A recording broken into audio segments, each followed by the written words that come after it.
Hello guys, new review video নিয়ে চলে এলাম অনেক দিন পর। তোমাদের কাছে ছোট্ট একটা রিকোয়েস্ট, যেটা ভিডিওটা দেখছো, চ্যানেলটাকে এখনো পর্যন্ত সাবস্ক্রাইব যদি না করে থাকো তাহলে প্লিজ সাবস্ক্রাইব করে দিও একটু।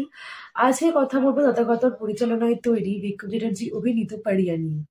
তোমরা জানো কিনা জানি না, এই সিনেমাটা যে 2018 যে ভাগাড়ের কাণ্ডটা হয়েছিল সেটার গল্প অবলম্বনে তৈরি।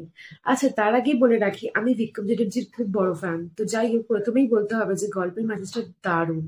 এই যে মানুষের সাথে যে ডগের যে সম্পর্কের কথা দেখানো হয়েছে সেটা দারুণ। এই সিনেমাটা যে না দেখলে বোঝানোই যাবে না যে কত সুন্দরভাবে ডিরেক্টর এই মেসেজটাকে বলতে চেয়েছে। এখানে যে একটা রিভার্স সাইকোলজি দেখানো হয়েছে, ভিলেনের যে পয়েন্ট অফ ভিউ দেখানো হয়েছে সেটাও ভীষণ লজিক্যাল। ভিলেনের পয়েন্ট অফ ভিউ হচ্ছে যে কুকুরকে মারলেই প্রবলেম, মানুষ যে ছাগলকে কাটছে মুরগিকে কাটছে তার বেলাতে কোনো প্রবলেম না।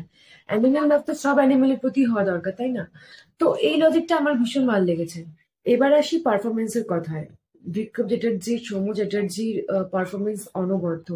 আর বিক্রম চ্যাটার্জি নিজের ফিজিক্সের ওপর যে কতটা খেটেছে সেটা দেখলেই বোঝা যাচ্ছে। আর শুধু এদের দুজনের কথা বললেই হবে না, বিশেষ করে অম্বরীশ ভট্টাচার্যের যে পারফরমেন্স সেটাও দারুণ।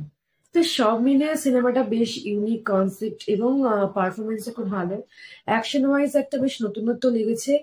আর বাংলায় এর আগে এরকম টাইপের মুভি দেখা যায়নি। তো দেরি না করে হলে গিয়ে দেখে আসতে পারো। আমি এই মুভিটাকে 10-এ 8 দেবো। তো বক্স অফিসের রেসপন্স ভালো, তাই পারলে দেখে আসো, বেশ ভালো লাগতে পারে।